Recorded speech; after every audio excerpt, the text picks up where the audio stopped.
Okay, so the first presentation is going to be a not-so-chronic total occlusion by Adam Salisbury from Mid-America Heart. All right. Thanks for the opportunity to present today. And this is a 53-year-old gentleman. He's got established coronary disease. He's had CTO PCI of the right coronary in 2011 and previous LAD PCI. He's diabetic and presented initially with worsening exertional angina with fairly minimal activity and was hospitalized for evaluation of his ongoing chest pain. He underwent PET MPI, which showed inferior ischemia. The entire inferior wall was viable on the resting images, and coronary angiography was performed, which demonstrated what was thought to be a CTO of the proximal RCA at the site of a prior stent. The RCA was well collateralized from the LAD and the circumflex, and he was initially placed on intensified medical therapy with addition of fluorouracil to Coreg and Imdur.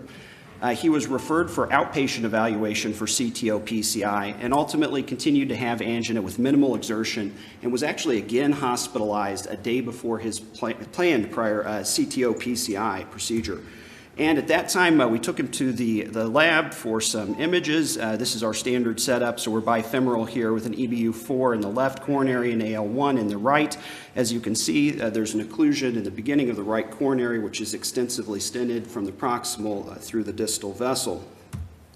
And as we were setting up for the procedure with our Corsair and initially with a ProWater, this actually wired very easily with a ProWater, which confirmed for us that this was more of a subacute lesion rather than a chronic total occlusion. But then the problem became we have this vessel that's basically packed full of thrombus. So our initial plan was to get a little bit of a look at what the flow was like with a low pressure inflation with a 2.0 balloon. So we dilated the lesion throughout with a 2.0 balloon to 6 atmospheres. And this is what was left over after that extensive thrombus burden throughout the vessel, but at this point, good runoff despite our balloon inflation. So we made an attempt to aspirate this. We're unable to return any thrombus with a 7 French Pronto.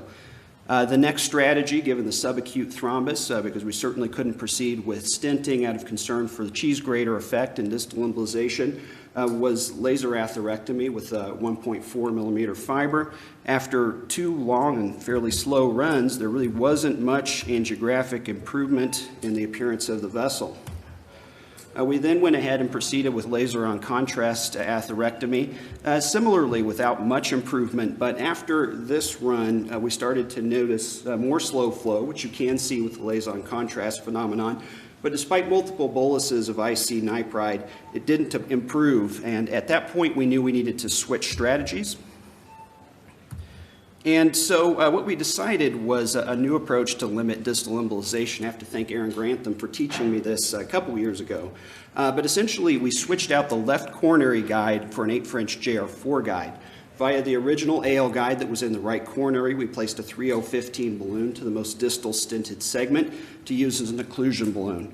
We then backed out the AL1 guide and ping-ponged with the JR4, delivering a second wire, which we used to deliver a 7 French Pronto that we used to infuse 10 milligrams of IC TPA throughout the lesion. The TPA was actually allowed to dwell for 15 minutes, so we left up the occlusion balloon, we corked the vessel with the JR4 guide until it was damped and essentially waited. It's the most painful 15 minutes as we waited on this gentleman.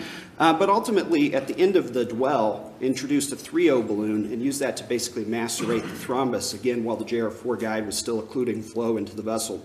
We then performed 3 runs of aspiration thrombectomy with a 7 French Pronto, and we're actually able to get a copious amount of thrombotic material back. And this is basically what it looked like. We have the balloon up in the distal vessel. We have the second wire up against that balloon. Use the Pronto to deliver the TPA. After the dwell, we're aspirating.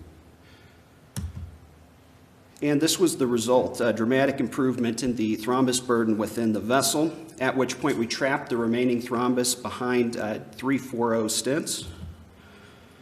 And the picture on the left is the runoff at the conclusion of the case. It just so happened that this guy came back with atypical chest pain 1 month later. Didn't sound anything like his angina, but the referring doc actually sent him down to the lab out of concern for what he'd just gone through, and this was the image on the right that showed the runoff throughout that PL system had significantly improved by 1 month follow-up, and to this point, he's doing well without angina symptoms. So basically, we've used this technique on a couple of cases for management of very heavy thrombus burden, particularly if it's been present for more than a day or so, and we don't think rheolytic thrombectomy will give a good result, or if there's failure of laser or atherectomy. It does require, of course, dual guides to allow large bore device delivery and maintenance of occlusion of the distal vessel. All right, thanks a lot.